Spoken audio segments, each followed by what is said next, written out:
Bueno, pues nos da mucho gusto en Ediciones estar aquí hoy con Diana Camieni. Les agradecemos mucho su presencia. Y bueno, pues la actividad se llama Japón Psicoanálisis y pues es un poco una continuación de la primera actividad que tuvimos en Cine Qua Non, donde comentamos la película de Silencio de Scorsese. Si no vieron la película, se las recomendamos muchísimo. Es una película muy interesante que habla de el viaje de los jesuitas al Japón con la intención de evangelizar a los japoneses. Y, y, bueno, eso nos dio pauta para discutir varias cosas.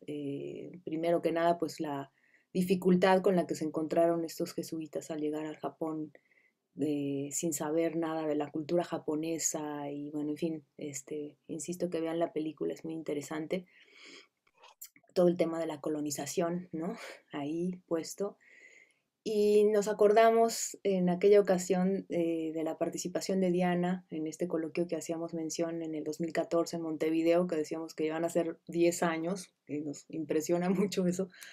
Y en aquella ocasión Diana presentó un texto al que volvimos, donde ella hace mención, se refiere a Japón. Ella lleva un rato trabajando y estudiando japonés, trabajando temas eh, sobre traducción y otras cosas. Presento a Diana para quienes no la conocen. Diana es psicoanalista, psiquiatra, analista, miembro de la Asociación Lacaniana Internacional, fundadora de la Asociación Franco-Argentina de Psiquiatría de Salud Mental y de Salud Mental. Trabajó en Santán y tiene publicaciones sobre psicosis y melancolía, duelo, fundadora y directora de psicoanálisis y transferencias culturales. Y tiene un seminario mensual organizado en la Casa de América Latina desde el 2013. Bueno, pero su texto nos dio muchísimo para discutir, ¿no? Sobre el interés de Lacan en la escritura china, en la escritura japonesa también, más la china que la japonesa, y un poco todo esto que plantea en algunos momentos sobre la incompatibilidad del japonés con el inconsciente. A mí eso yo no tenía idea de esa referencia por toda esta forma en cómo el japonés toma la escritura china de entrada. Eso también a mí me pareció fascinante, no tenía idea de eso. Y bueno, pues hoy la invitamos un poco para platicar sobre su texto. Sé que es un texto que ya tiene sus años, como decíamos, supongo que habían avanzado bastante sobre algunos puntos que están ahí tratados. Y pues bueno, quizás uno de los puntos centrales será el problema de la traducción. También pensábamos un poco sobre las particularidades también de trabajar con personas que hablan otra lengua, por ejemplo, ¿no? Con migrantes, en fin, todas estas cosas creo que podríamos irlas tratando. Y bueno, me gustaría ya darle la palabra a Diana. Y bueno, la dinámica va a ser así, vamos a darle unos minutos a Diana, haremos algunas intervenciones nosotros y después les damos la palabra para que si tienen comentarios. Y entonces, bueno, pues muchas gracias Diana por aceptar la invitación. Sé que estás muy ocupada y pues te agradecemos mucho. Soy yo la que les agradezco de darme esta oportunidad de intercambiar con ustedes. Agradezco a Elena Maldonado, a Fernando Barrios y a todos los que están presentes hoy. Agradezco también la posibilidad de hablar en español, que es para mí un gran placer.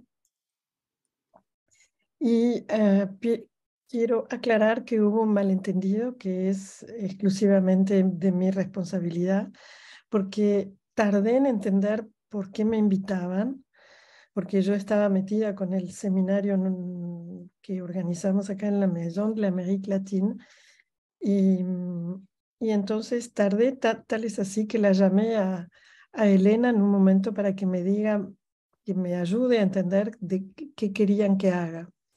Así y todo, hace media hora o hace un rato, me cayó la ficha, como se dice en la Argentina, y me di cuenta que estaba todo centrado en Japón.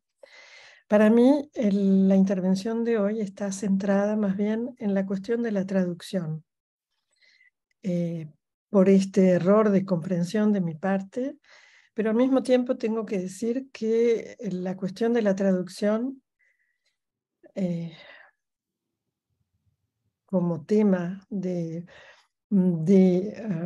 cuidado, de investigación y de trabajo, me vino en parte por el japonés, porque siempre uno está en una lengua, pero ve las cosas desde otra lengua. Y por supuesto que hay una serie de preguntas que aparecieron a partir del japonés, de la lengua japonesa y del encuentro con pacientes japoneses en aquella época, pero se extendió, de modo que lo que les voy a decir tiene en tela de fondo y no tan de fondo cuestiones que la lengua japonesa y la práctica del japonés en psicoanálisis y fuera del psicoanálisis plantea. No solo porque Lacan habló del japonés, eh, o digamos, claro, no solo porque Lacan habló de la lengua japonesa, sino porque el hecho de haberme, casi diría, eh, emperrado, se dice en español, en seguir con una lengua que es tan diferente de la nuestra, pero era casi como un deber moral de ir a buscar en otra lengua lo que las lenguas que yo conocía no presentaban como escollo. Y a partir de eso, por supuesto, de ir a otro lado, de ir a otra cultura, a otra lengua, volver para las lenguas que nosotros manejamos, las lenguas que Freud manejaba y las lenguas que usualmente escucho.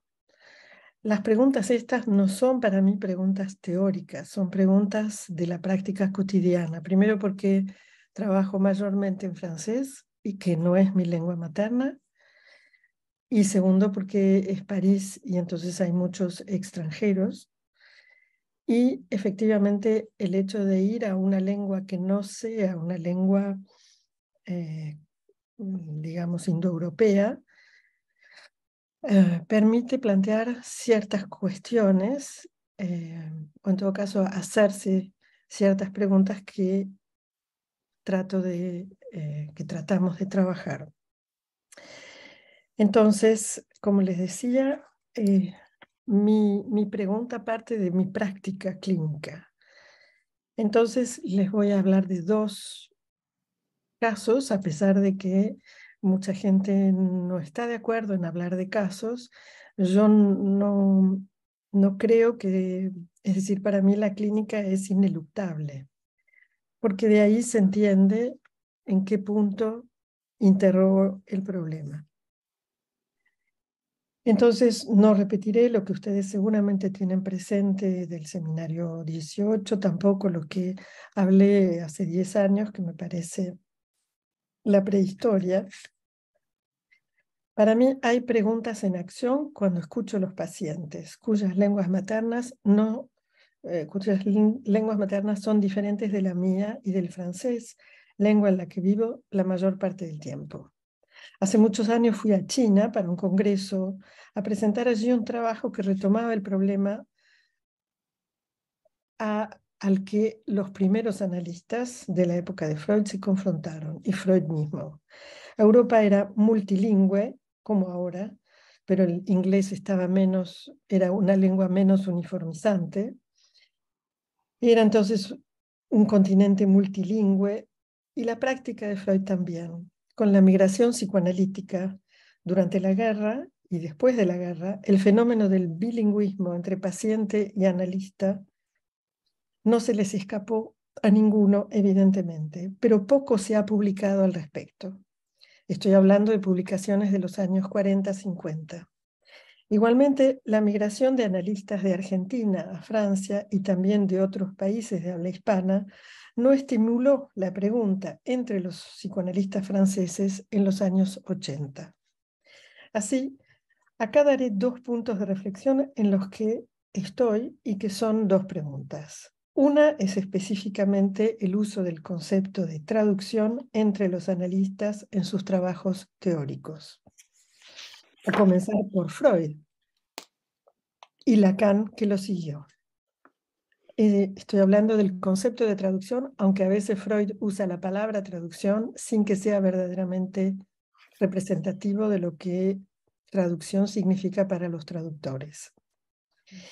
El otro punto es una introducción a ciertas consideraciones que los psicoanalistas que viajan a China desarrollan y a través de las cuales es posible reinterrogar los textos de Lacan y su posición frente a la lengua china y su influencia en su propia teoría. Parto entonces, como decía, de dos casos clínicos que no desplegaré en su totalidad. El primero es una paciente de lengua materna francesa, pero que vivió un largo tiempo en un país anglófono. Consulta por un estado depresivo que el análisis permite elaborar y que se sustenta en la relación con su madre.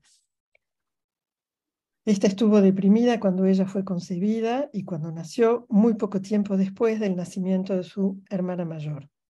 La rivalidad y rechazo por parte de la paciente en relación a esta hermana no tiene comparación, sino con el apego a su madre, inversamente proporcional.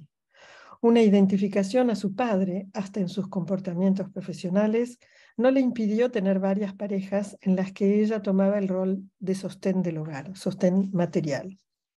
Su deseo inconsciente de separarse de la madre era inaudible para esta adulta, incluso ante su propio relato de la huida que ella realiza cuando era muy pequeña, a los 4 o 5 años, bajo la forma de perderse en una playa donde veraneaba con sus padres. El recuerdo que tiene de este evento traumático es que se alejó de su madre, pero que no tenía miedo. Los años pasaron y el apego y obsesión por la salud y el bienestar de su madre no cesan. Otro evento traumático la lleva a poner en peligro su vida.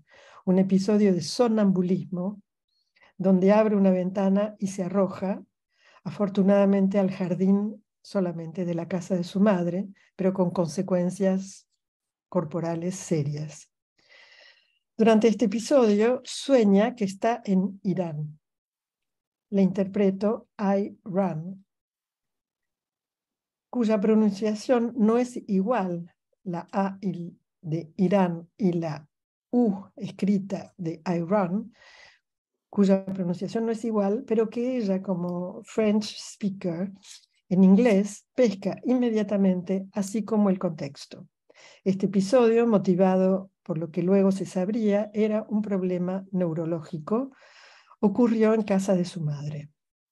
A partir de la interpretación, la paciente cambia espectacularmente y pone una persona para ocuparse de su madre, organiza una serie de viajes ligados a su trabajo, pero sobre todo a su deseo de viajar que no satisfacía para quedarse con su madre. Así, volvamos a Freud, donde el uso de palabras extranjeras está presente, el famoso caso de perversión, el brillo en la nariz, el equívoco en inglés. Para el paciente germanófono, que había sido educado en inglés en sus primeros años, no había sido indiferente.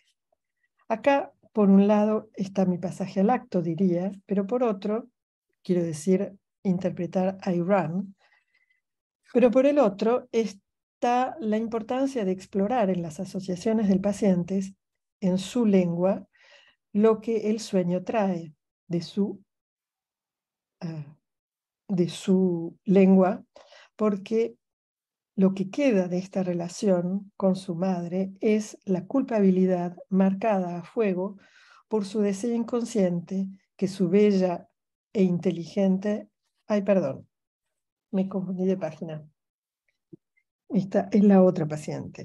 Entonces, la pregunta que introduce el uso de otros idiomas por los pacientes es una pregunta que tiene algunas respuestas, pero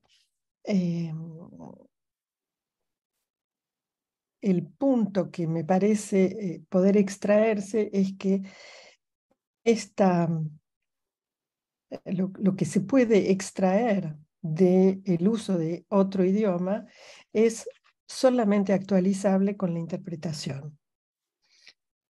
Es claro entonces que la letra como el significante son producto del pincel del analista para parafrasear la cuestión del significante y el pincel que trae Lacan. El otro caso es una paciente de habla alemana que se analiza en francés. Ya había hecho un análisis en inglés durante sus años de Londres, perdón. No voy a hablar de otra cosa que lo que atañe a nuestro tema. Sueña que su analista le acaricia los cabellos mientras ella duerme. Su analista en el sueño es un hombre.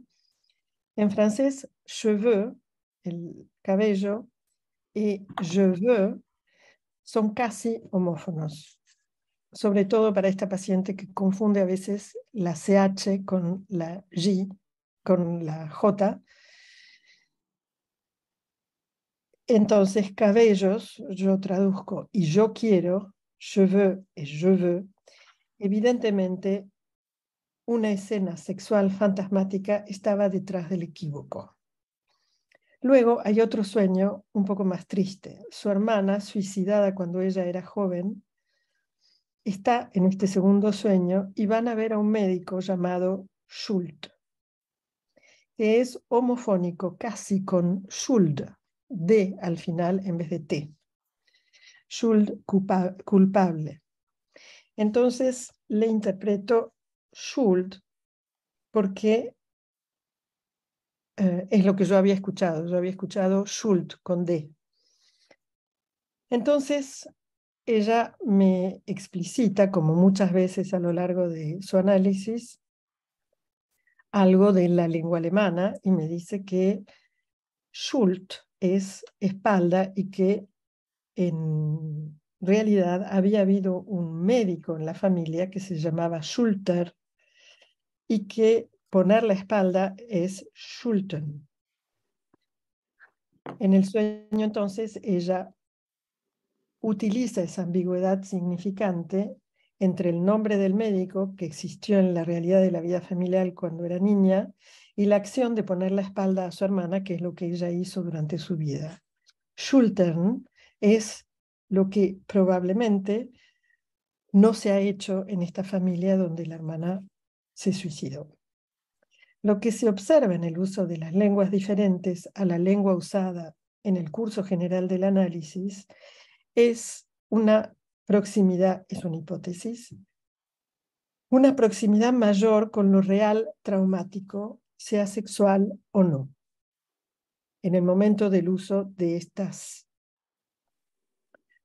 aparición de la otra lengua. Entonces, un poco de Freud. Traducir, transcribir, interpretar, aliterar. Las palabras técnicas abundan, pero el hecho es que la traducción forma parte de la transferencia y que la transferencia forma parte de la política, en particular del psicoanálisis. Las traducciones han permitido al psicoanálisis sobrevivir y darse a conocer en tierras lejanas. No sin escollos, las traducciones han localizado rápidamente puntos umbilicales, como en el sueño, donde no se puede ir más allá, un límite, un real, un imposible. Este punto imposible para los traductores es móvil, es decir que Shakespeare, por ejemplo, que lo hemos trabajado, se ha traducido millones de veces y cada vez hay algo nuevo, evidentemente. Pero hay un imposible comparable al imposible teorizado como un bilic del sueño. El traductor descubre un camino inexplorado y este aquí que se vuelve a traducir una obra traducida muchas veces. Pero el sentido, el sonido, ¿qué camino tomar para despertar la verdad o desentrañar un síntoma? Freud dio una larga lección de interpretación, de traducción de los contenidos manifiestos de los sueños en sus contenidos latentes, pero rápidamente señaló el límite, más allá del cual no se podía ir. ¿Cuántas veces un concepto teórico en un idioma extranjero encuentra su camino en una mala traducción? Por ejemplo, todas las vueltas que hubo para traducir análisis terminable e interminable, o terminado y no terminado, la Versagung, la forclusión, el goce. A tal punto que en algunos países se deja la palabra en francés cuando se trata de Lacan. Con razón, el retorno de Lacan a Freud es un retorno al alemán, en gran parte, y es, de parte de Lacan, una crítica sostenida de las traducciones que en ese momento, en el momento del seminario, había en Francia. Lacan juzgaba como buena o mala la traducción que utilizaba cada vez que trabajaba sobre un texto escrito en una lengua distinta del francés. Volvamos a Freud. Fue en la carta 52 del 6 de diciembre de 1896, que todos ustedes conocen, cuando Freud compartió con Fliess su idea de un aparato psíquico estructurado por estratificaciones sucesivas. De vez en cuando, dice Freud, se produce una reordenación, una Umschrift, retranscripción. La memoria se graba de múltiples maneras. Es una carta donde formula que la conciencia y la memoria se excluyen. Freud da en este texto una aproximación del aparato psíquico por estratificación y transcripción. Hay 3 transcripciones, dice él, y las transcripciones corresponden a distintos periodos de la vida. Y dice, en la frontera entre 2 de estos periodos de la vida debe producirse una traducción del material psíquico. Y explico las particularidades de la peculiaridades de la psiconeurosis por el hecho de que la traducción de ciertos materiales no se produce, lo que tiene algunas consecuencias. Cuando no hay traducción, hay un problema con la lengua de la época como anacronismo.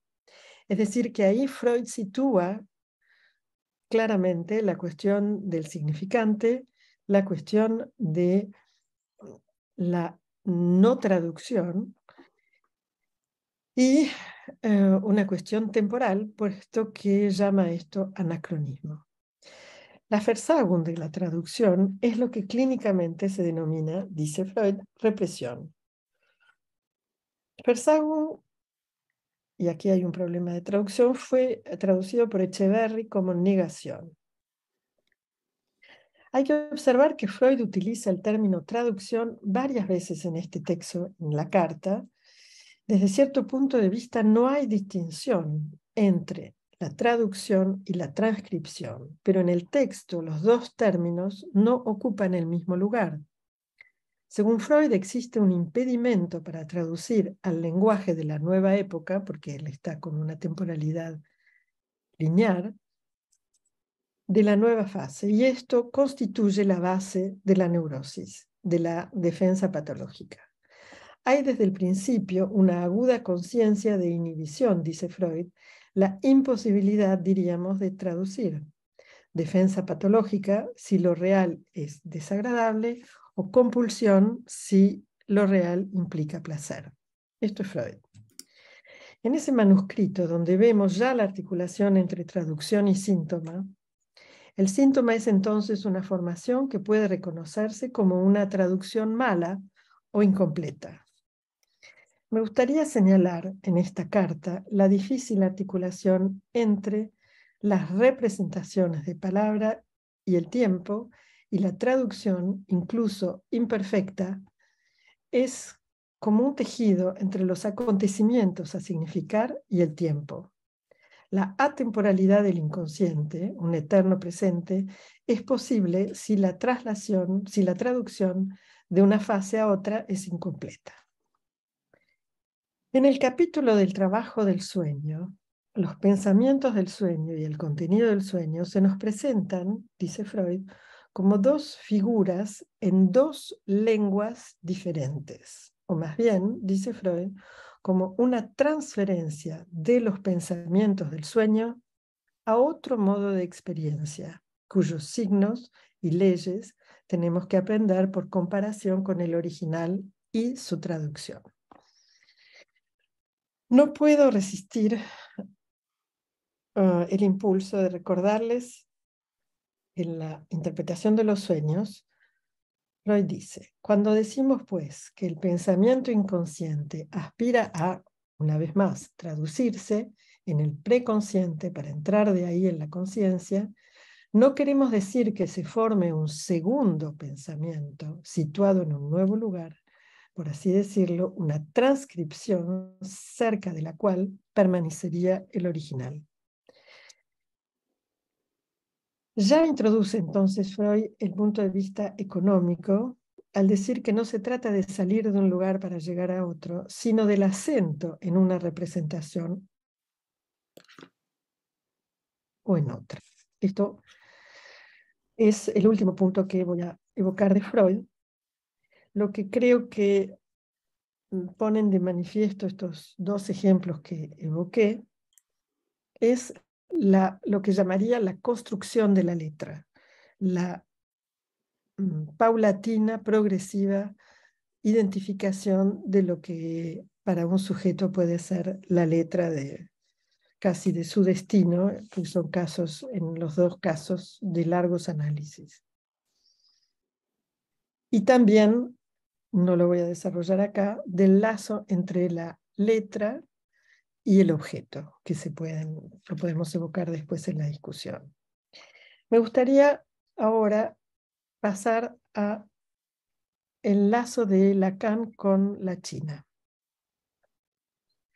Como ustedes saben, la China es un mundo aparte y cuando uno lo dice, no sabe hasta qué punto es un mundo aparte.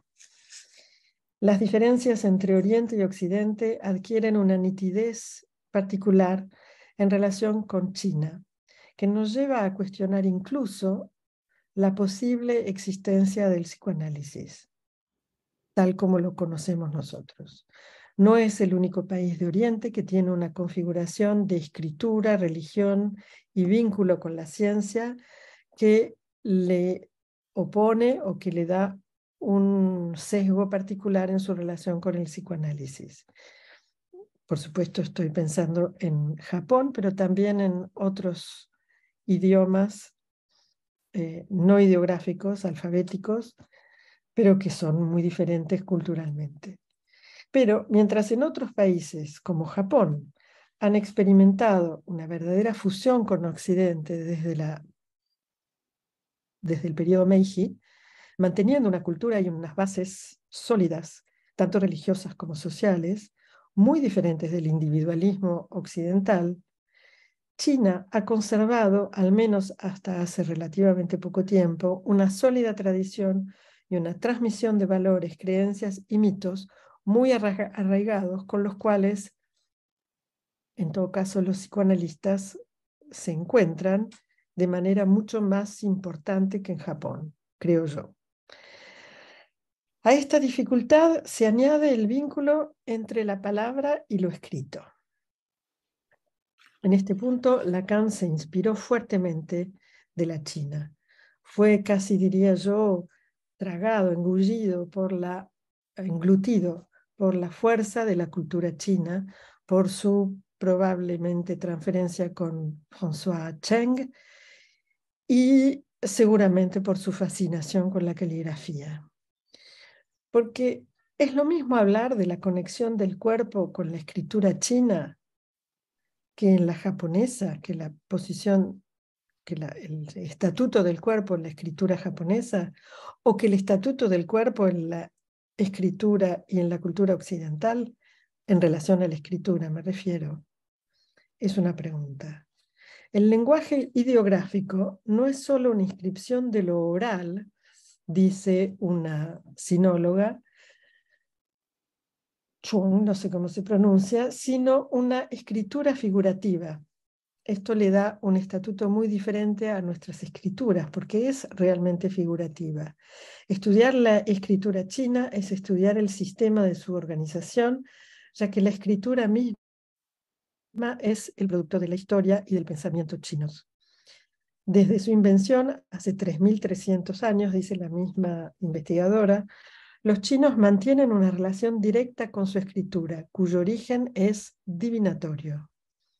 El sentido se encuentra en este acto caligráfico que nunca ha dejado de transmitir el pensamiento tradicional, de registrar lo que no habla y de ofrecer figuraciones para ser leídas ante los ojos. Es en su forma misma donde habla este escrito, en la forma. Así, desde el principio se ha negado a ser un simple soporte para el lenguaje. Acá aparece la referencia que hace Lacan en su conferencia de Tokio. La relación entre el lenguaje y la escritura, entre el lenguaje y sus propios escritos. Creo que es una inspiración de esta particularidad de la tradición tan presente en la escritura china. Y su desarrollo ha sido, entonces, se ha negado a ser un simple soporte para el lenguaje, y su desarrollo ha sido un largo camino para garantizar la autonomía y la libertad de composición. La caligrafía es una puesta en escena del cuerpo, del vínculo de cada chino con la tradición. No puede decirse lo mismo de las letras en Occidente, lo que supone desde el punto de vista chino un colapso de la representación en el ámbito de la escritura. Para algunos, las reglas que dominan la formación de los caracteres chinos son las que regulan las leyes del significante. En cada palabra monosilábica prima, sin embargo, el material visual. Yo creo que hasta que uno no ejerce una lengua de este tipo, ideográfica, no se da cuenta y tarda un tiempo en darse cuenta el peso del componente visual de estas lenguas. Algunos autores equiparan la línea de la caligrafía con el significante lacaniano. El vínculo entre el cuerpo y la escritura inspiró sin duda a Lacan. No solo porque en Occidente vemos en ciertas películas cómo se escribe sobre el cuerpo, sino también porque no escribimos lo mismo si el trazo es, quiero decir en chino o en japonés, si el trazo es demasiado fuerte o está demasiado lleno de tinta. Es decir, que cuando Lacan dice que el trazo en la caligrafía o en la escritura china mata al universal y es el significante, está hablando de cuestiones sumamente concretas, que son cómo se usa el pincel, qué fuerza le pone la mano al pincel, cómo está el brazo escribiendo. El valor de la letra, si la hacemos equivalente al kanji en japonés, no es inmediatamente comparable, me parece, ya que es necesario un largo camino para establecer las equivalencias, de modo que se pueda tener una idea de lo que el inconsciente, estructurado como lengua, puede significar para la lengua china. Quiero decir, es una pregunta: ¿qué significa en China que el sujeto, que el significante puede representar al sujeto para otro significante? No lo sé, es una pregunta que no encontró por ahora una respuesta satisfaciente. El camino del psicoanálisis en China lo conoce todo el mundo, está en todos lados. Les recuerdo solamente que Bertrand Russell muy temprano habló del inconsciente y habló de Freud en China. Y fueron llevando textos y estaban en contacto los chinos en los años 20 con grupos japoneses, se publicaron cosas. El camino de Lacan es totalmente opuesto, ya que él introduce la China en su seminario. Él no va a la China a llevar al psicoanálisis. Entonces, él dice de manera alusiva que Manju, como me enseñaron a pronunciar Mencius, le inspira en su posición de analista, que es gracias a su estudio del chino, de la lengua china, que él se volvió lacaniano. Pero ¿hablaba en serio Lacan cuando decía esto? Lo dice en un momento muy importante de su enseñanza, que es el seminario.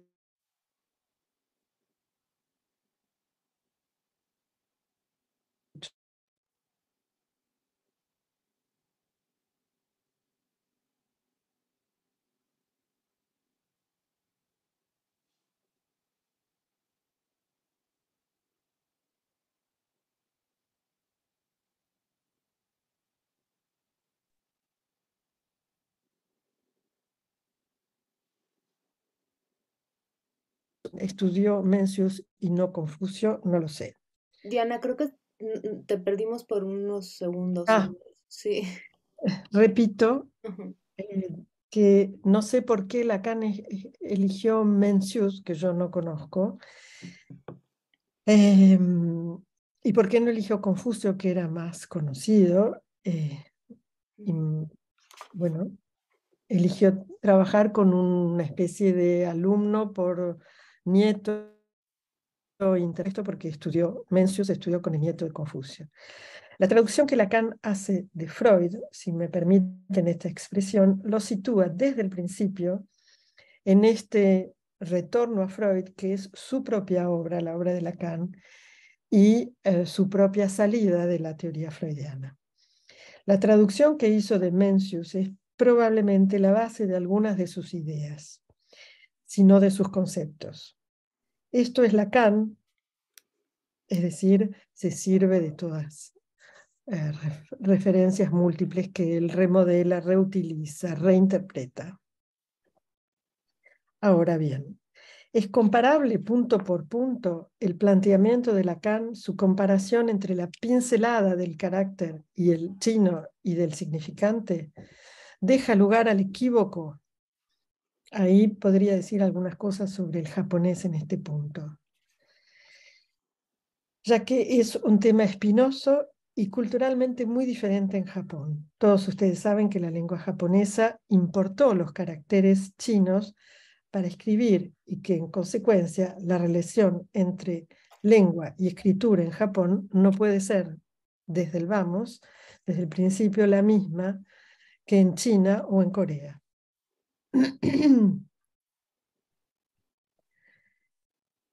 Por ejemplo, en Japón la cuestión de la lengua es diferente y, por ejemplo, es sabido, en todo caso, después de algunas frecuentaciones que me ha sido dado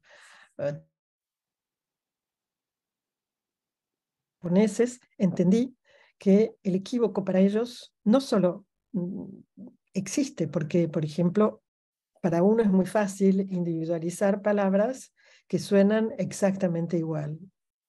Y como es un idioma que es fácil de pronunciar, en general, son verdaderos equívocos sonoros. Sin embargo, para los japoneses, cuando uno les dice, por ejemplo, kami y kami, es lo mismo, suena igual, no se equivocan.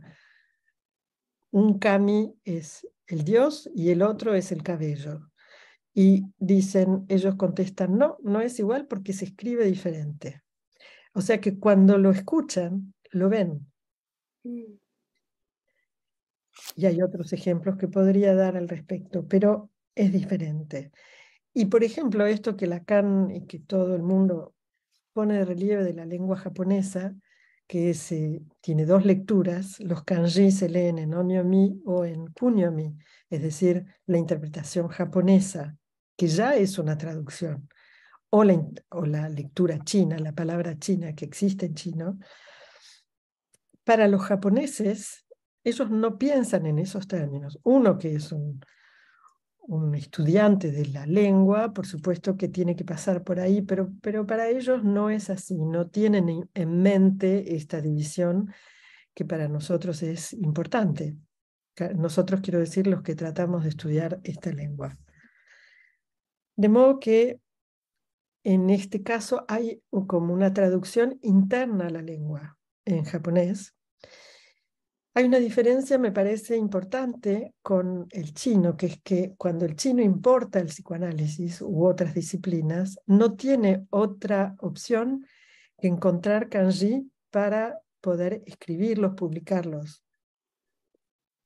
Y no tiene otra opción que los conceptos que ellos exportan de sus propias teorías o mitologías, del Tao, del taoísmo, del confucianismo.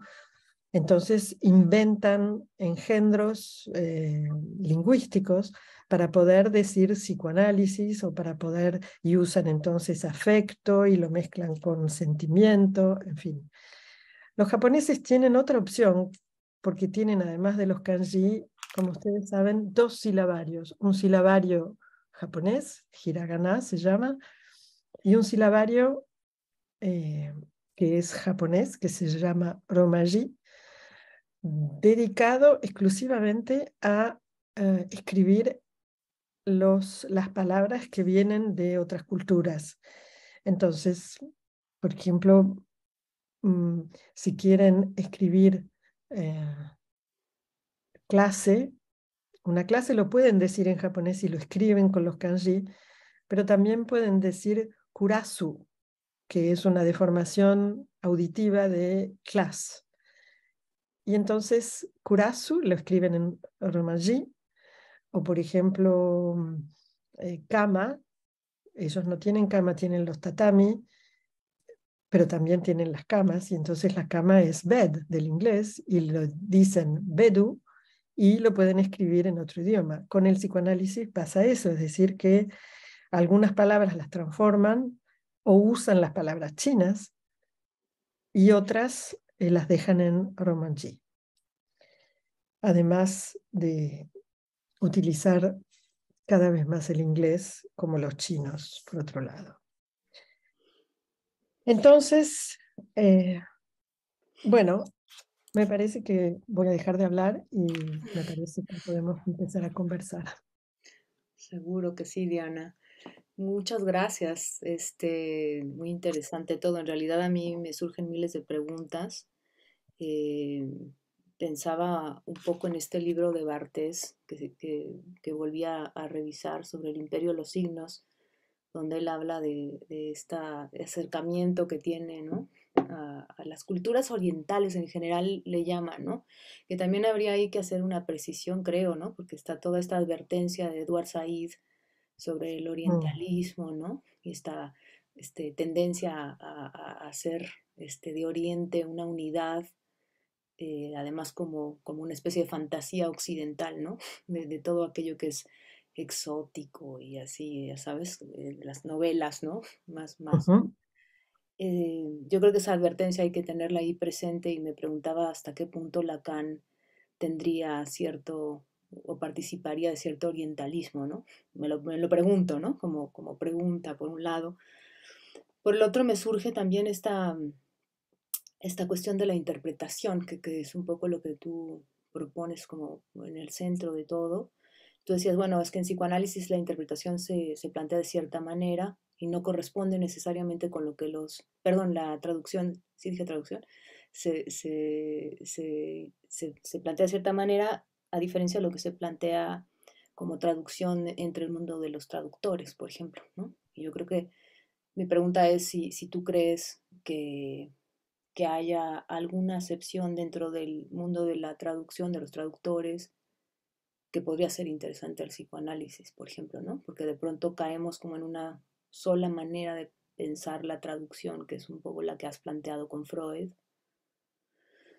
Esto, digo, por supuesto, creo que a varios nos surge el libro de Alush sobre traducir y transliteración, y, ¿no?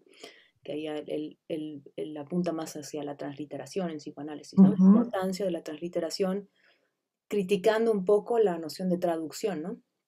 Pero cierto tipo de traducción, yo insisto, ¿no? A mí sí me parece que quizás haya que volver o adentrarse un poco en el mundo de los traductores, porque creo que es un problema inmenso y que podría ser interesante para nosotros, ¿no? Ujú. Y bueno, después me surge todo esto que dices que me vuela un poco la cabeza sobre la caligrafía, ¿no? Y Bartés también lo trabaja, ¿no? O sea, que no se podría pensar la imagen como soporte de, como una especie de reflexión, como, sí, como soporte o como representación, ¿no? De lo que se dicen y al revés, ¿no? En el caso de ciertas lenguas orientales, entre comillas, ¿no? Y entonces esto que dices de cómo que se ve cuando se escucha, me vuela un poco la cabeza eso. O sea, y bueno, no sé si podrías hablar un poco más sobre, además porque, bueno, has estado en Japón y supongo que habrá alguna experiencia interesante que podrías Ujú. compartirnos. Se me ocurre eso por ahora. ¿Contesto? Si quieres, y luego ya, sí. Ujú. Ok. En cuanto a la traducción, en el mundo de los traductores es un trabajo actual en el seminario de la Maison de l'Amérique latine. Por ahora invité al último traductor de los sonetos de Shakespeare y es muy interesante la traducción que hace este traductor de Prats, que ya tradujo Shakespeare en varias oportunidades, es un gran shakespeariano. Y los intríngulis, los callejones sin salida en los que se encuentra, en donde en donde Shakespeare cambia la palabra y la cambia para que suene de la misma manera, para hacer una insistencia sonora, poética, y él no puede con el francés hacer eso porque si cambia la palabra, cambia el sentido, y si cambia el sentido, bueno, no respeta uno de los aspectos de la poesía, que es ese goce de escuchar el soneto. Entonces, la elección que él ha hecho en ese caso es repetir la misma palabra para que se repita, para acentuar la cuestión sonora en la construcción del soneto de Shakespeare. Mm. Hay que leerlo en bilingüe para entender que ahí hay un trabajo del traductor, una elección muy personal, pero cuyo rendimiento es que cuando uno lo lee, bueno, escucha algo del efecto poético de Shakespeare a pesar de no tener todos los significantes que están en ese poema. Bueno, hay otras cuestiones más de interpretación de sentido, como el sexo, el género, de a quién está dirigido el soneto 122, creo que es, no me acuerdo el número, porque se trata de un príncipe.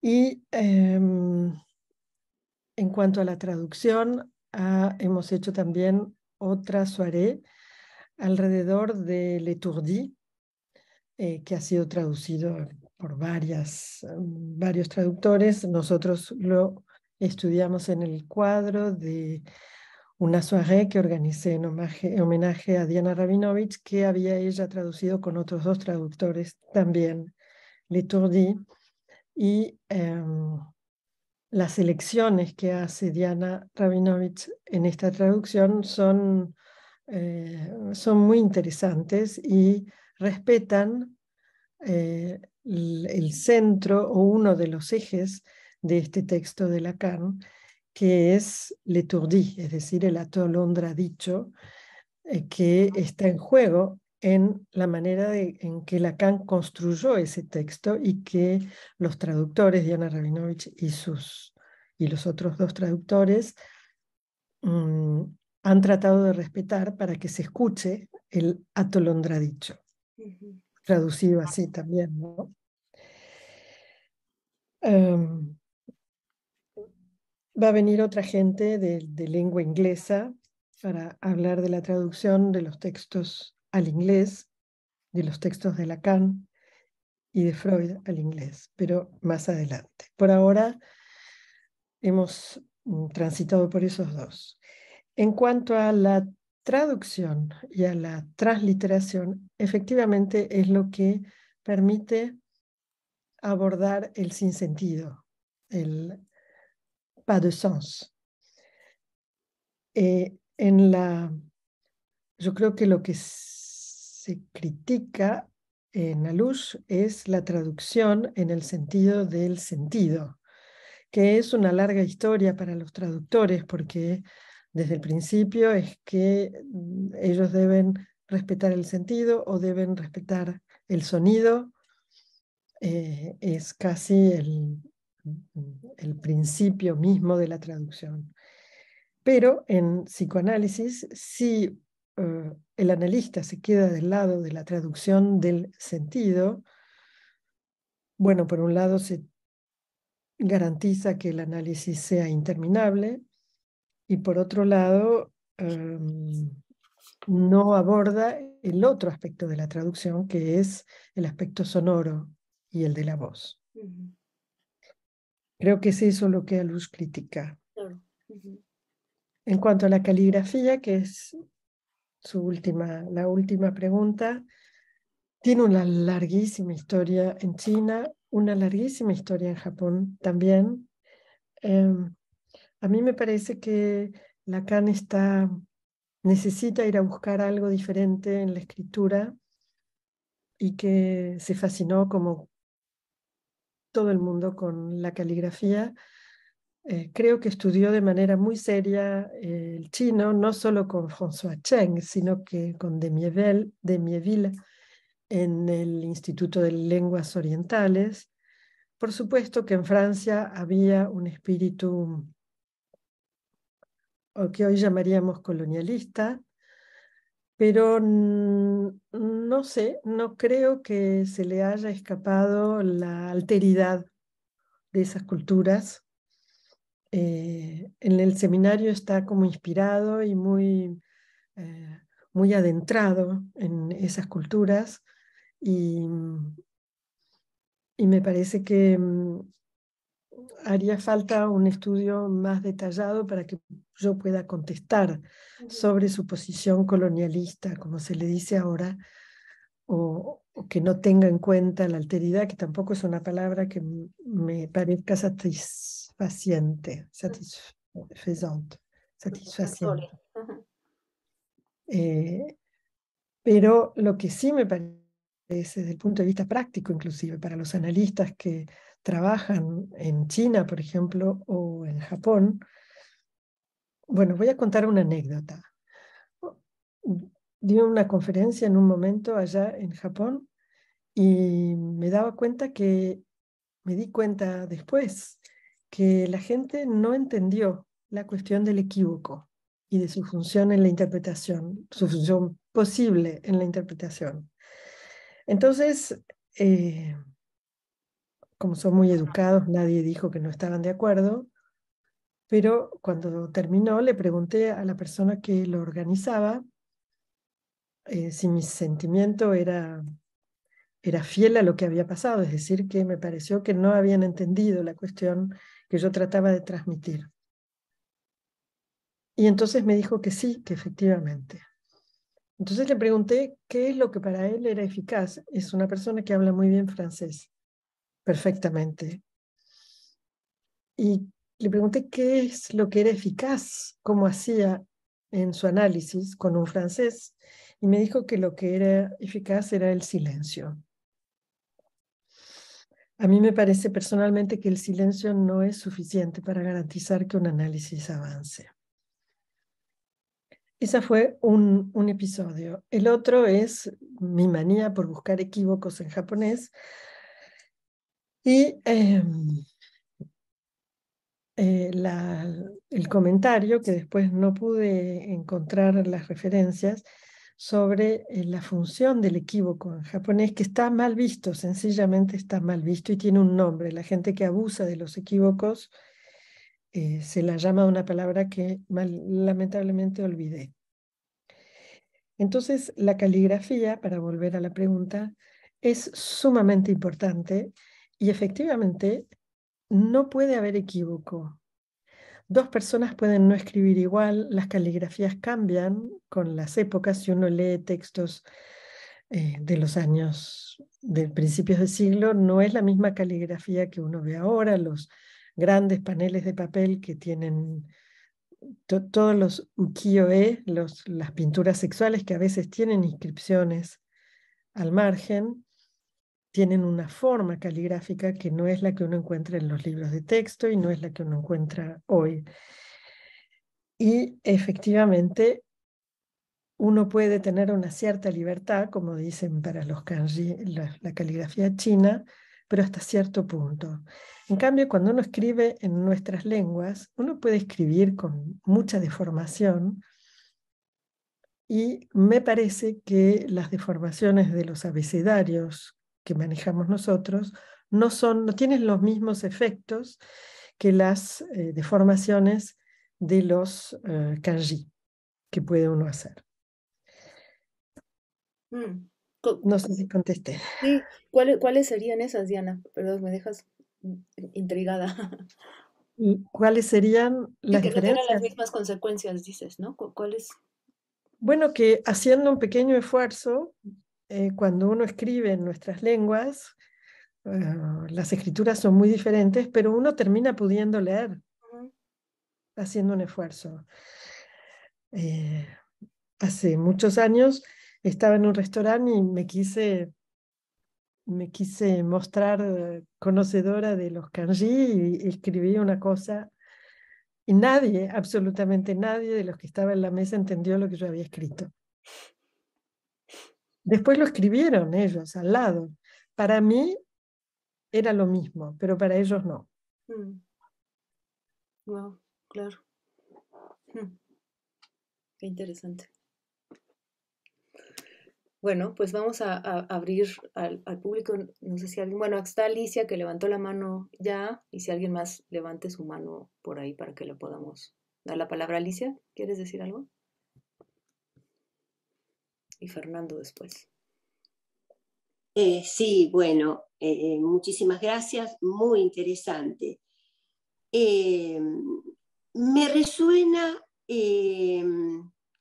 cuando lo escuchan, lo ven.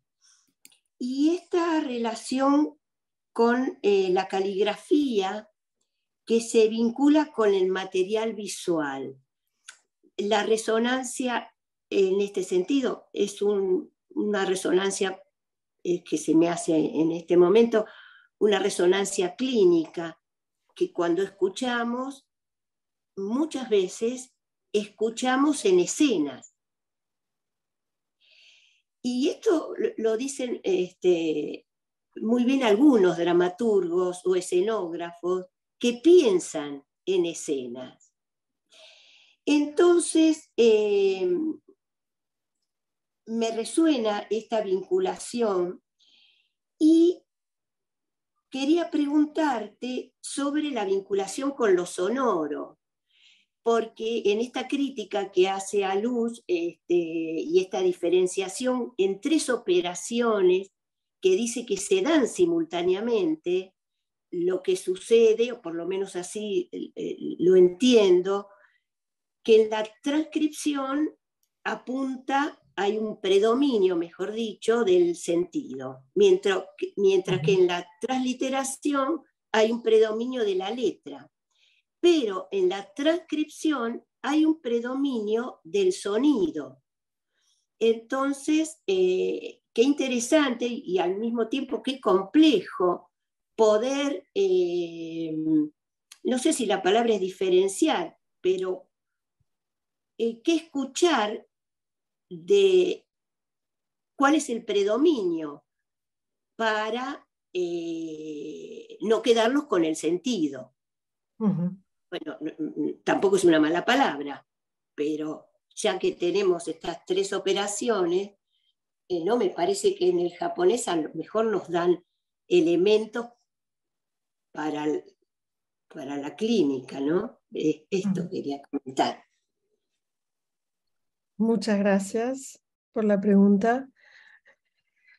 No tengo una respuesta definitiva, es algo que estamos trabajando. Lo que sí, por supuesto, no se da de manera aislado. eh, el sentido aparece también ligado a la voz. Lacan en esos años desarrolla luego la cuestión de los nudos, de manera que está el sentido, la voz, lo real y la letra están anudados, el objeto. Pero en cuanto a las escrituras japonesas, me parece que, si entendí bien, esta escucha, esta visión de lo que se habla, y no es casual que de ello hablen los dramaturgos o la gente que hace teatro, o los actores, es una visión fantasmática. Se ve la escena, efectivamente. Yo creo que, si entiendo bien la respuesta, entre otros, de mi pobre profesora de japonés, es que ellos ven la escritura, no ven una escena fantasmática. Lo que ven es que se escribe diferente. O sea, leen. Exacto.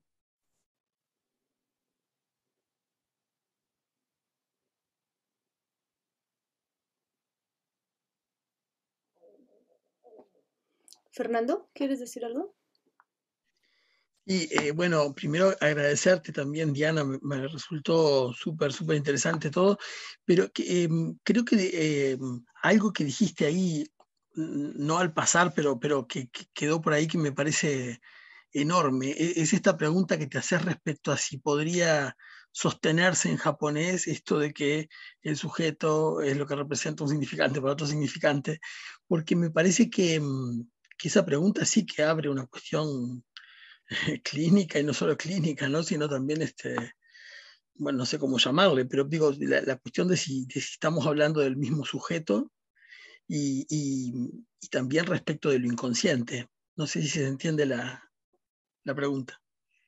La escuché cortado porque hay un problema técnico, no sé si soy yo. ¿Me puede repetir la pregunta sintéticamente? Es si el sujeto es el mismo. Claro, si entonces, si no se puede sostener esto de que un significante es lo que representa el sujeto para otro significante, si estaríamos hablando del mismo sujeto en el caso japonés, y qué relación o qué consecuencias tendría esto también para la misma noción de inconsciente, ¿no? No lo sé, los psicoanalistas japoneses, algunos que han tratado de teorizar la cuestión del inconsciente japonés, si acaso hubiera un inconsciente japonés. Yo creo que no, porque tampoco hay un inconsciente francés, no hay un inconsciente argentino, no hay un inconsciente mexicano. Pero la pregunta es, efectivamente, quid del significante como representante del sujeto. Y algunos han tratado de armar la metáfora a partir de los kanji. En cuanto a eso, en cuanto a Japón. En cuanto a la China, las posiciones son: la gente que va a la China a trabajar vuelve fascinada. La gente que va con cierta continuidad, o sea, que repite sus viajes, lo que yo escuché, trabajan ahí, pero quedan, me parece, hipnotizados, en todo caso los que yo leí o escuché, hipnotizados por la fuerte presencia de, casi diría yo, una ideología ligada a la tradición, ligada a las lenguas, ligada a la filosofía también, en donde es muy difícil hacer, por ejemplo, un traslado de la teoría de la castración, un traslado del Edipo. En China es ineluctable que los hijos tienen que obedecer a los padres, y que los padres tienen que proteger a los hijos, y no hay otra. Es decir, que durante generaciones y generaciones esto debe mantenerse. De modo que todas las operaciones que uno ve en un análisis, no sé, no tengo idea de cómo pueden suceder.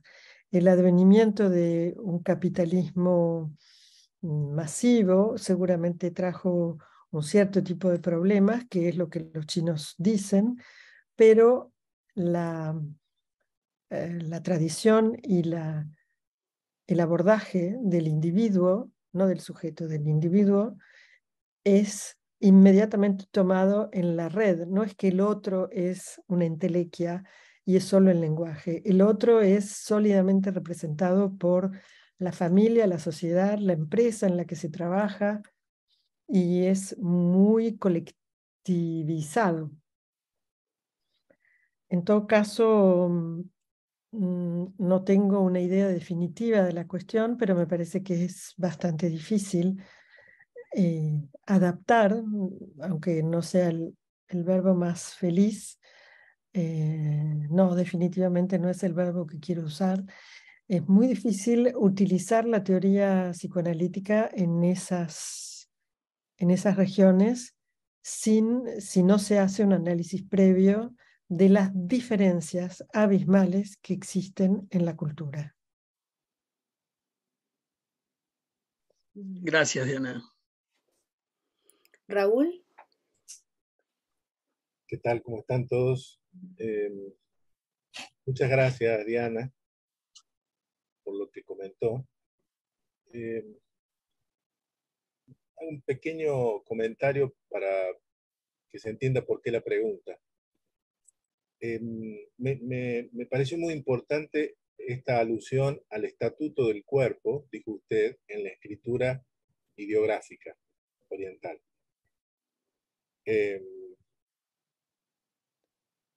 Teniendo en cuenta que la escritura alfabética occidental no tendría esa característica, recordé y me pregunté sobre en dónde en lo occidental, en nuestras lenguas, el cuerpo tiene una función o un estatuto que habría que resaltar o no dejar de tener en cuenta.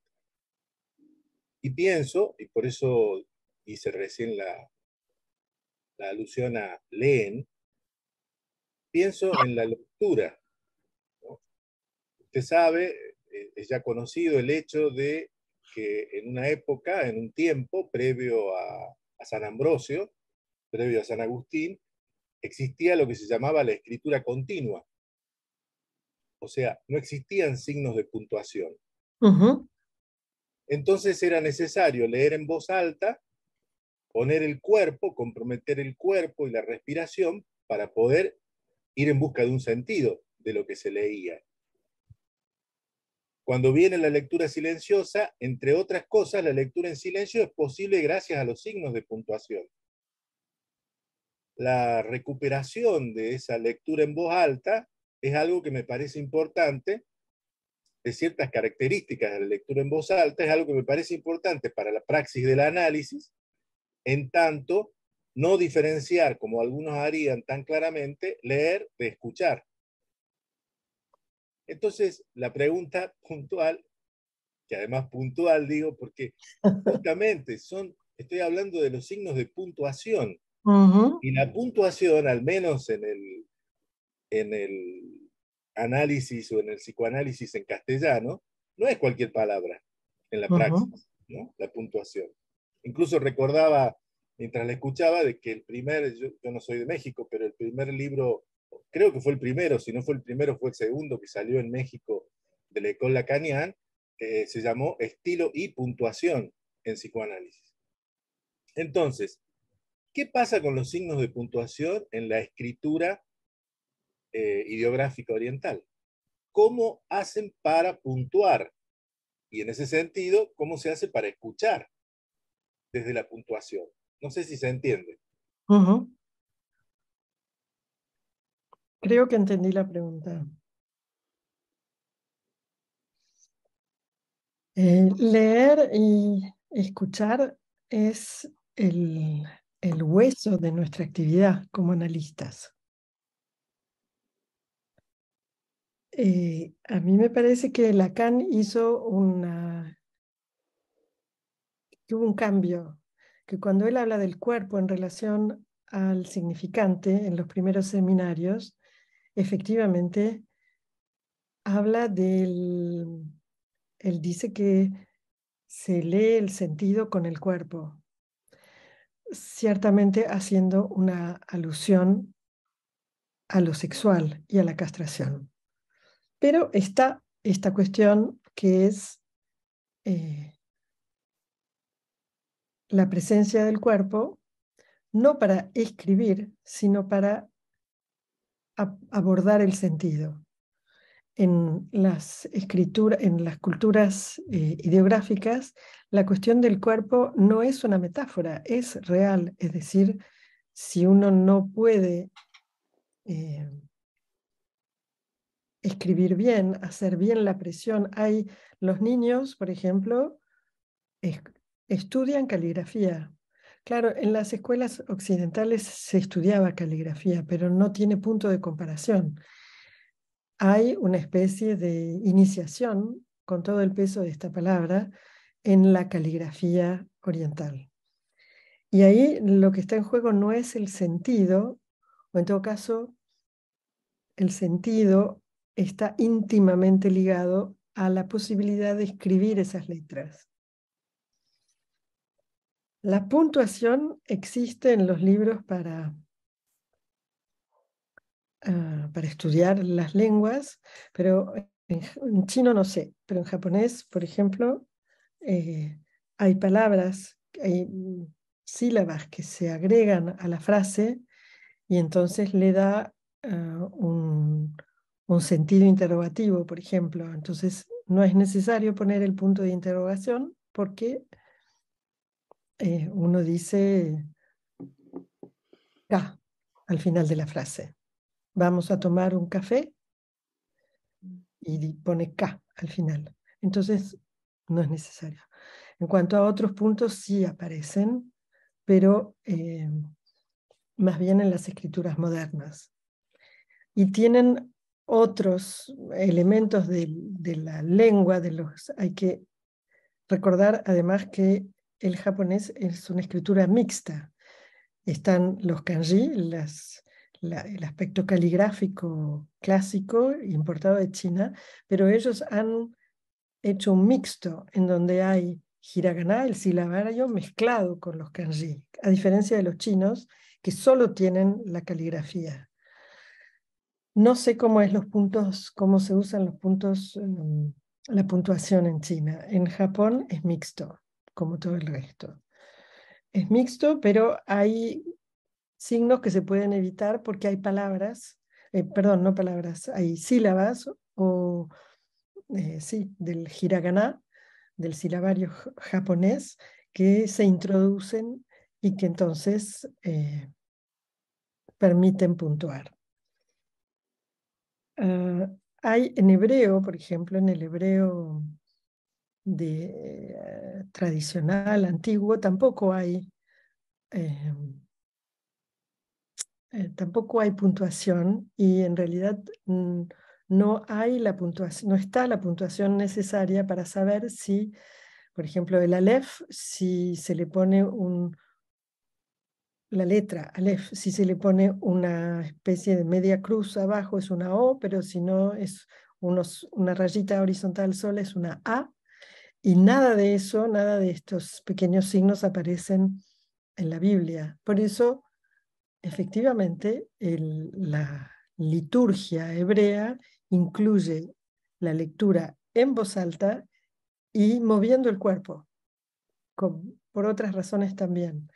Pero efectivamente retoma la antigua manera de leer antes de la puntuación, es decir, en voz alta. Bueno. Jesús.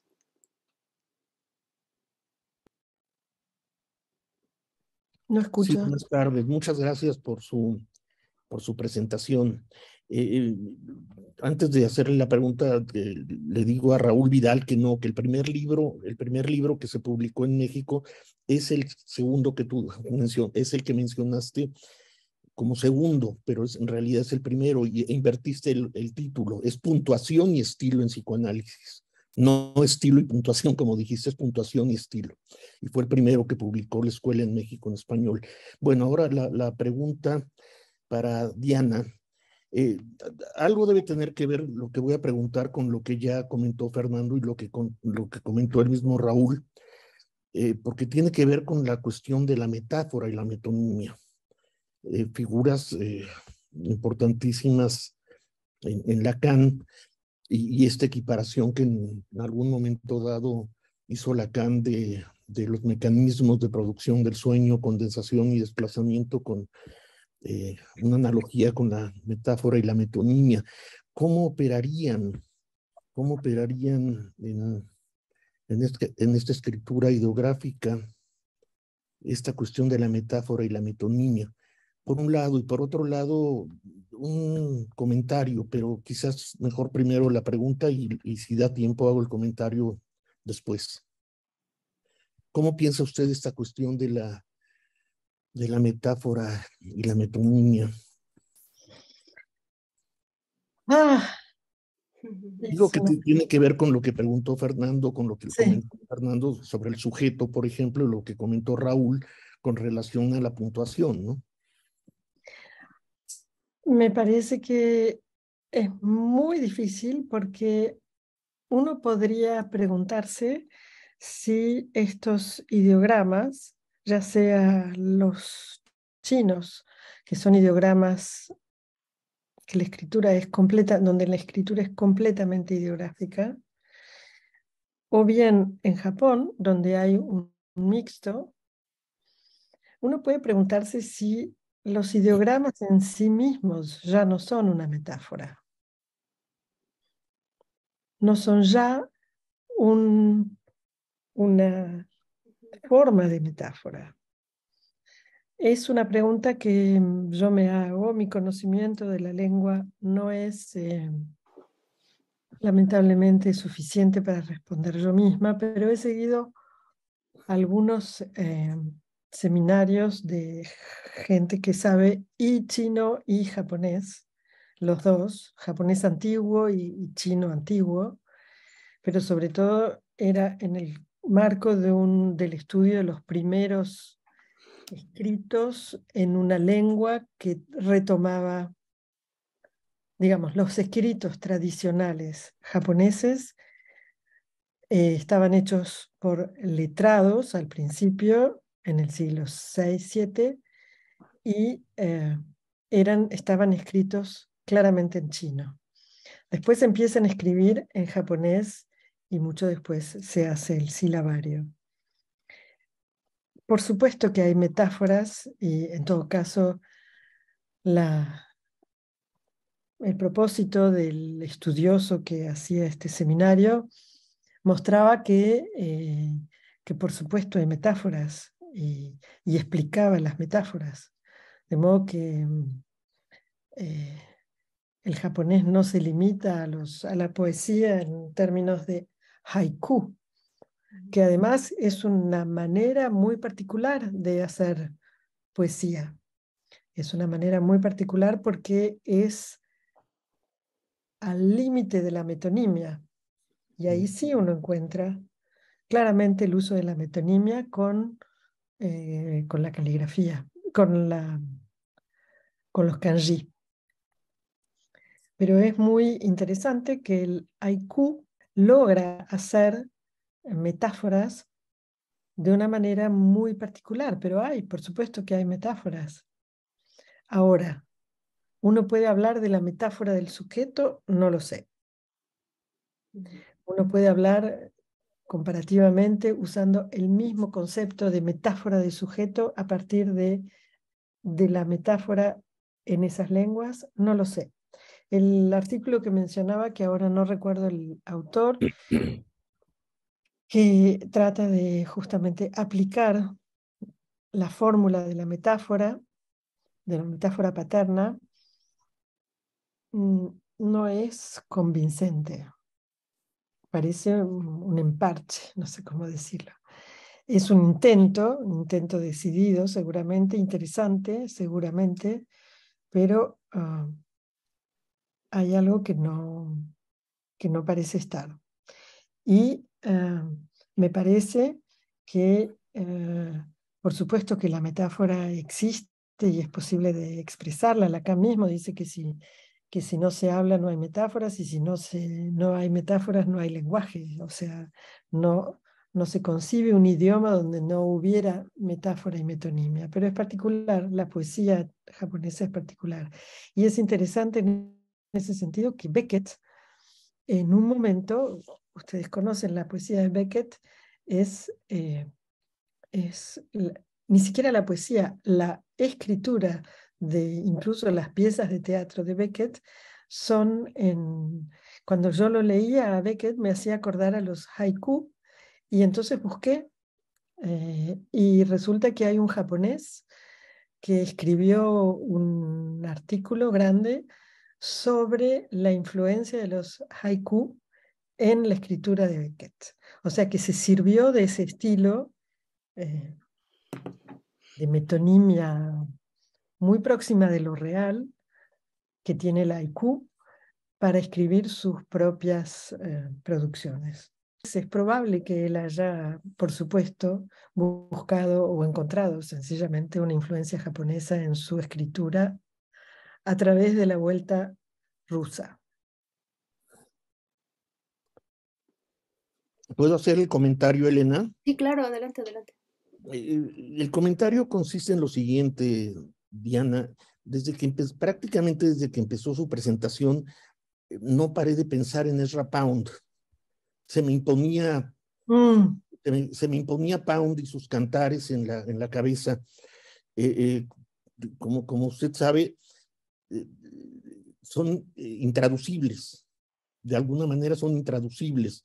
¿Por qué? Porque en su escritura no solo los escribió en inglés, sino en francés, en italiano, en languedociano del siglo XII, en la lengua de los trovadores, en langue de Oc, escribió en caracteres chinos, en cartuchos egipcios, en la escritura en griego, y el pobre traductor al español, Vázquez Amaral, el primer traductor, se quebraba la cabeza y se pasó media vida intentando traducir eso. Y la solución por la que optó ante la enorme dificultad de traducir estos ideogramas, los cartuchos de escritura jeroglífica egipcia, el languedociano del siglo XII, etcétera, etcétera, fue dejarlos tal cual. Y que el lector hiciera lo que pudiera con eso, ¿no? Él se limitó a traducir las partes en las lenguas occidentales modernas, que es lo que tenemos traducido en los cantos. Esa es la edición que yo tengo de los cantares. Ahora últimamente han aparecido otras ediciones que desconozco, que han hecho con esos ideogramas, por ejemplo, ¿no? Que han hecho con eso, ¿no? Y Vázquez Amaral le preguntaba a Pound, que tuvo la fortuna de tratar con él al hacer la traducción del libraco enorme, que parece un tabique como de 600 o 800 páginas, la edición que yo tengo al menos, que es pesadísimo, no solo de peso en kilogramos, sino es pesado leer eso. Pero hay una musicalidad en esa poesía. Y de pronto se corta con el cartucho en jeroglífico egipcio de la época de los faraones, no sé qué era. Y de pronto uno está leyendo muy emocionado el canto y se topa con un ideograma. Y ahí se detiene uno, ¿no? Y a imaginarse lo que pueda con eso. Y Vázquez Amaral le preguntaba a Pound, ¿qué hacer? ¿Cómo hacer eso? Y Pound le contestaba, déjelo así. Es un canto. Es un canto, por eso se llama cantares, es un canto. Y Vázquez Amaral le preguntó, ¿es como los cantares de gesta? Sí, sí, exactamente, decía. Pero aquí, ¿de qué se trata? Y es un canto de la tribu, dijo Pound. Es célebre esta frase, es un canto de la tribu. ¿De cuál tribu, maestro? Le dijo. De la tribu humana. O sea, de la raza humana. Está todo ahí. Le agradezco mucho el recuerdo de Pound, que además Joyce estudió con él, o sea, lo conocía sus trabajos y por supuesto lo influenció, pero me parece que el uso que hace Joyce no es el mismo. No. Que muchas de las cosas que escribe Joyce, incluso en francés hay que escucharlo. La frase en francés hay que escucharla en inglés. Hay, como lo que usted cuenta de Ezra Pound, la idea de que hay que escucharlo, hay que cantarlo. Y hay versiones que uno puede encontrar en YouTube de Pound leyendo sus cantares. Es música, hay que escucharlo como música, no hay de otra. No buscar el sentido, ¿no? No buscar el sentido, y es efectivamente imposible de traducir. Con el Ulises de Joyce han logrado hacer traducciones utilizables en todo caso. El Finnegan's Wake, que es mucho más difícil. En todo caso, la traducción que yo leí era la de español, en español, y es muy difícil, es muy, muy difícil. Pero bueno, nos alejamos de la cuestión del kanji. Gracias. Gracias a usted. Roberto sigue y luego Inés. Gracias, Elena, y también gracias a Diana. Muy interesante lo que nos trajo, bueno, toda la discusión que se ha generado. Ahora que mencionó el ruso, me hizo recordar al ruso de Freud, por decirlo así, Hombre de los Lobos, y el tratamiento que le da Freud, ¿no?, a esta lengua también, el interés que empieza, porque había un mutuo interés, era todo, menciona que el Hombre de los Lobos era muy interesado por toda la cultura alemana, pero se ve en el caso como Freud también va indagando en las palabras en ruso y algunas de sus particularidades. Me hizo pensar, bueno, Freud hace en varias ocasiones en ese texto, hace alusión a, él dijo esto y esto, lo que puede traducirse como esto, otro. Y no es solo en ese caso, lo hace también en algunos otros. Recuerdo también con Hans, como haciendo como ese ejercicio de, digamos, ese lenguaje infantil a otra cosa. Y aunque es en busca de un sentido, un cierto otro sentido, me parece que no es poca cosa que haya hecho alusión o haya usado la frase o esa operación de traducción. Quizá también un poco permeado pues también por las personas que fue atendiendo de otras lenguas o incluso de su propia lengua, pero con una lengua particular. Recuerdo también ahora la Grundsprache de Schreber, que era también otra cosa.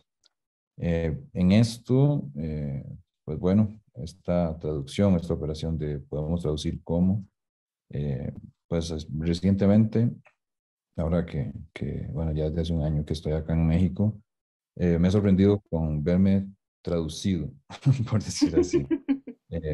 Porque con personas de Costa Rica, bueno, también pasa que me dicen, usted lo que me está preguntando es tal cosa, usted lo que me está diciendo es tal, y a veces, bueno, silencio, bueno, dígame según usted entendió, pero me ha pasado ya varias ocasiones en las que no es que hay malentendido, es que no hay entendido. Digamos, no es que están buscando el sentido de lo que pregunté, sino algún sentido, el que haya, porque como que hay, a pesar de que es español, no es para nada el mismo español. Y creo que esto, como que también parte de esta discusión que se ha dado es como que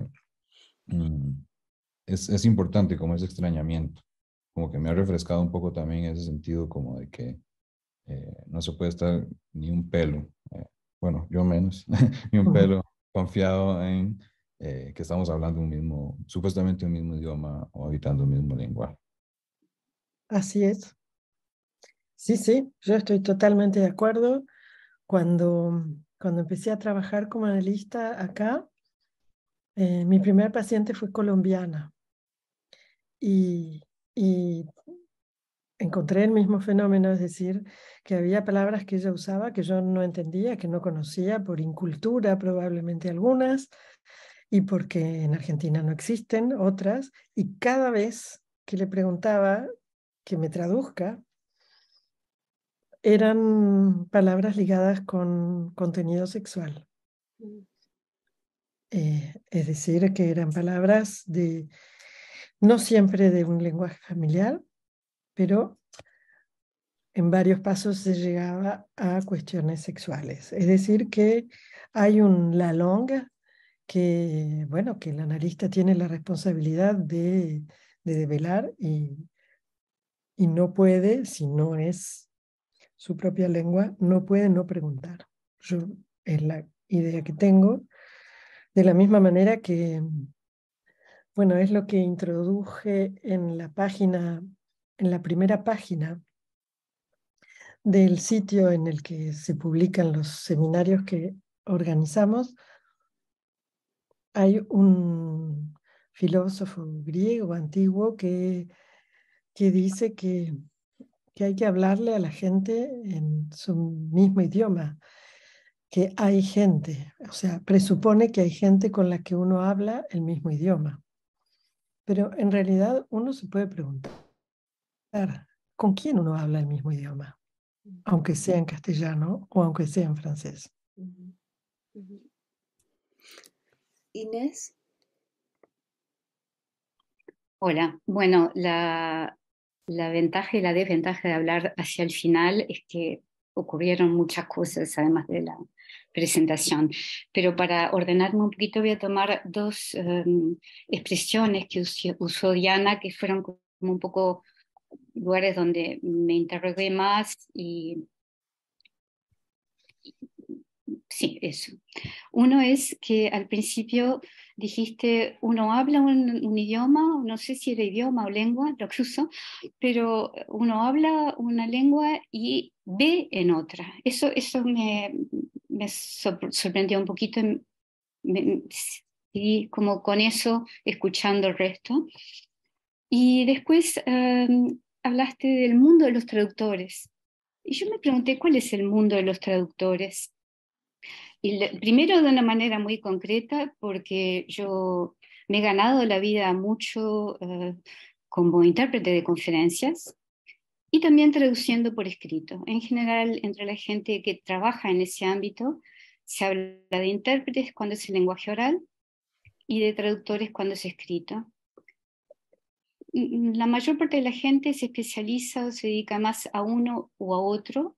Algunos no quieren hacer el otro y otros complementan y tienen opiniones diversas sobre lo que significa, lo que está en juego. Y después, en relación a esto que surgió al final de la particularidad de la lengua de cada uno, digamos, ¿no? Como dijo Roberto, ahora hacia el final, por resumir de alguna forma. Una de las cosas que pensé es que estamos hablando entonces de traducción, de lengua escrita, de lengua oral, de interpretación, de psicoanálisis, donde se escucha y, como dijo Raúl, se lee. Entonces pensé, ¿cómo ordenaría esto? ¿Cómo trataría de esquematizarlo, disponerlo, para poder pensar en cruces y superposiciones de todas estas operaciones que coinciden y a veces son más restringidas, ¿no? Una sola, transliterar desde el escrito, transcribir, ¿no? Del oral a la letra. Y entonces pensé, una posibilidad es la matriz, ¿no? Uno pone escrito, sonido, bueno, las distintas operaciones.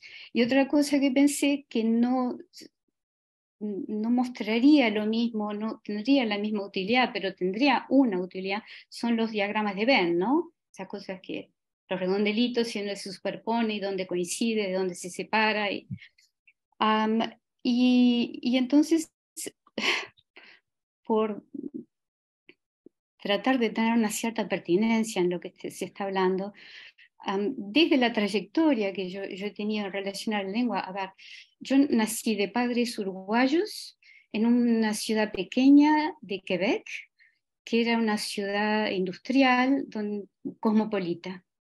Entonces, en mi hogar supongo que se hablaba mayormente español, pero se hablaba inglés y se hablaba francés. Y yo tenía además una hermana mayor, que hablaba un poco más que yo cuando era más chica. Entonces, pienso que uno constantemente está escuchando y tratando de traducir e interpretar, es decir, hacer algo. Y en este caso tuvo la particularidad de ser por lo menos 3 lenguas, más o menos simultáneas, ¿no? Y cómo uno separa una parte de otra con músicas diferentes, con sonidos diferentes, otra dimensión que no se dijo como tal, porque se trajo más al mundo de la literatura y de la poesía que del psicoanálisis, pero en la trayectoria que yo tengo del psicoanálisis, pasando por el psicoanálisis inglés y en particular kleiniano a través de Meltzer, la dimensión de canto y danza de la voz, song and dance, es una dimensión a escuchar, a leer. Entonces, bueno, así fui escuchando todo esto y me preguntaba eso, ¿cómo podría yo tratar de trabajar estas distintas dimensiones y sus encuentros y desencuentros y coincidencias, ¿no? En esto que decía como una matriz, como un esquema de viaje. No sé si tiene alguna utilidad lo que dije. Sí, por supuesto que sí. Por 2 motivos. Una, porque es una pregunta muy vasta y heterogénea en sus niveles. Y la otra, el otro interés es que lo que escucho es que no hay en lo que se dijo una sistematización, pero tal vez no hay que apurarse. Algunas cosas están sistematizadas porque hay autores que han escrito. El psicoanálisis en China intentó entrar varias veces. No sé cuál es el destino, quiero decir el destino real. Los ejemplos clínicos de los pacientes que se analizan con analistas franceses. De modo que me resulta muy difícil contestar de manera sistematizada. La utilización de los diagramas de Venn me parece interesante, siempre son útiles. Cuando dije, no lo recuerdo, el mundo de los traductores, es porque me parece que hay una disciplina que es la traductología y que, por ejemplo, para tomar un elemento solamente, no hay una conceptualización de la transferencia en la actividad de los traductores. Bueno, sí, los traductores pueden tener transferencia con un autor que traducen o una actividad en la que el intérprete participa. ¿Por qué eligen uno u otro? Los traductores que me ha sido dado escuchar me parece que se consideran a ellos mismos más aptos para el interpretariado que para la traducción escrita o viceversa, por motivos diversos. Hay algo interminable en la relación con las lenguas que se podría comparar con el psicoanálisis interminable. Y lo he constatado no solo en los traductores, sino en algunos políglotas que tuve la oportunidad de ver o seguir. Hay algo interminable, es decir, que como la relación que el sujeto puede tener con el saber, y no solamente en los melancólicos, hay algo de infinitizable en la relación con las lenguas. Y ahí hay una diferencia que se puede establecer o no, eso es según la interpretación. En cuanto a Meltzer, que ha sido un gran analista y analizó mucha gente, no es el único que ha introducido la voz y la danza. Hay algunos lacanianos que lo han tratado de hacer también, articulándolo a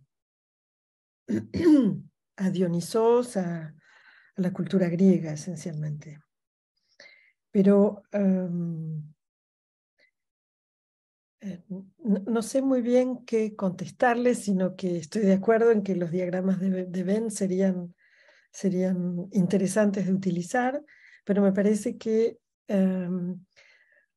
yo propongo de ir hacia la traductología porque hay algunos puntos de contacto, pero las disciplinas son muy diferentes. Por eso hablé tal vez, seguramente si usted lo escuchó, del mundo de los traductores, porque realmente tienen otra problemática, no es la problemática clínica, no es la problemática que tiene el psicoanálisis, aunque tienen en común la cuestión de la traducción. Y me parece que después de haber leído a Freud con 100 y pico de años de distancia, cuando él habla de traducción, habla de cosas que se ubican en distintos niveles, diferentes, la mayoría de ellos, a lo que los traductores convocan y enfrentan cuando hablan de traducción. En cuanto a su primera mención, traducción, la lengua escrita, perdón, cuando se habla del equívoco, que es lo que yo mencioné, ellos lo ven, pero lo ven en los kanji, es decir, en su propia lengua, no en otra lengua, al menos que usted quiera considerar que los kanji y la lengua oral son otra lengua, que es la posición de algunos estudiosos, que se trata de otra lengua. Bueno, Lacan mismo se pregunta cuál es la relación del lenguaje y la escritura, cuando se enoja con aquellos que dicen que la escritura es primera en relación al lenguaje. Él se pregunta profundamente qué relación hay entre la escritura y el lenguaje, y por eso pasa por la China y por Japón, para poder volver a la letra. En relación con eso, vuelvo a insistir en eso que escucho en el mundo de los traductores. De alguna manera de la traductología quedan afuera los intérpretes orales, ¿no? De traducción oral. Y una experiencia también personal, así bien cortita. Yo aprendí a escribir de vuelta en Uruguay, pero en un colegio inglés. Entonces, me acuerdo todavía que nos dijeron, bueno, cada uno va a escribir su nombre. Entonces, yo soy Inés. I para I. N, N. I para E. Me acuerdo hasta el día de hoy, como, ¿qué es eso? ¿No? Entonces, por eso son muchas operaciones. Vamos cerrando porque ya llevamos casi 2 horas y ya ven, el Zoom es un poco pesado. Luego está Sergio, luego está Alicia. Sí les vamos a pedir que sean breves, porfa. Sergio. Bueno, hola Diana, retomo un saludo que tiene casi 10 años. Hola. Un gusto y otra vez un placer escucharte, como fue en Montevideo en aquella oportunidad. La verdad que no sé si te escuché, porque ibas hablando y volaba por 10 millones de mundos distintos y cada cosa se me ocurría algo. Pero lo primero es algo que particularmente me causó mucha gracia, cuando en un momento dijiste la relación de Lacan con la China. Y es muy gracioso porque obviamente tanto en Argentina como en Uruguay la China es la China del campo. Aquella que suele ser traída a la ciudad como empleada doméstica o en fin, esas cosas, ¿no? Entonces, yo creo que en ese momento no estaba mirando la pantalla, tenía la vista puesta en otro lado y escuché la relación de Lacan con la China y obviamente no pude menos que reírme por esto que tiene que ver con los pasajes de lengua, ¿no? Porque bueno, nosotros en castellano no usaríamos la China, sino sería la relación de Lacan con China, ¿no? Y esa introducción del la, bueno, eso hace un deslizamiento de sentido, que me pareció muy interesante. Es que hablo mal castellano. Claro, o no. Porque en francés se dice... Sí, claro, la China. Pero bueno, pero por eso me pareció como muy interesante eso. Pero bueno, yendo un poquito más, insisto, son muchas las cosas que se me ocurrieron, pero entonces, como quiero ser breve, por el tiempo, simplemente voy a dos. Una es una anécdota que está en un libro de Louis-Jean Calvet, que se llama Historia de la Escritura, que me parece muy interesante porque él construye una hipótesis distinta justamente en la relación esta entre la palabra y la escritura, o sea, el lenguaje oral, la palabra hablada y la escritura. Y él lo que dice es que justamente no hay ni primero ni segundo, sino que lo que hay son dos puntos de partida distintos que en algún momento se cruzaron. Que la palabra escrita viene de la pintura.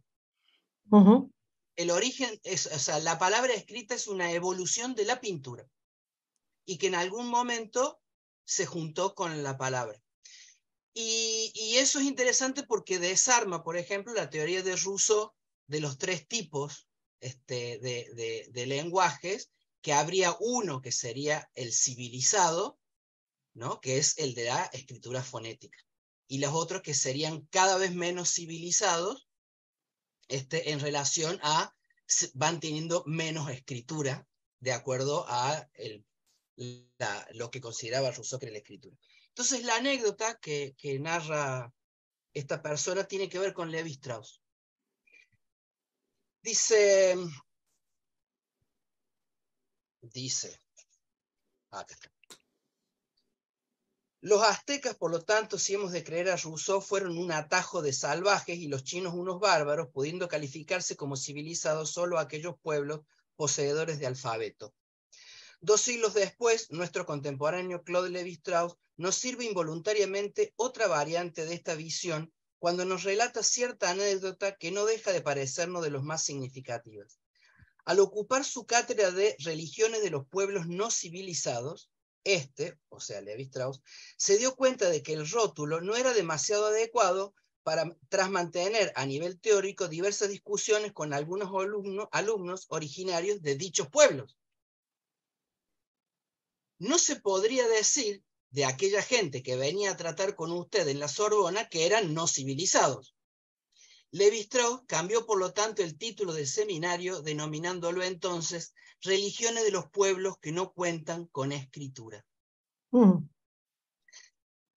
Aunque no se debe poner en entredicho la buena fe o la buena voluntad del etnólogo, no puede dejar de llamar nuestra atención la utilización de los términos no civilizado y sin escritura para referirse al mismo contenido.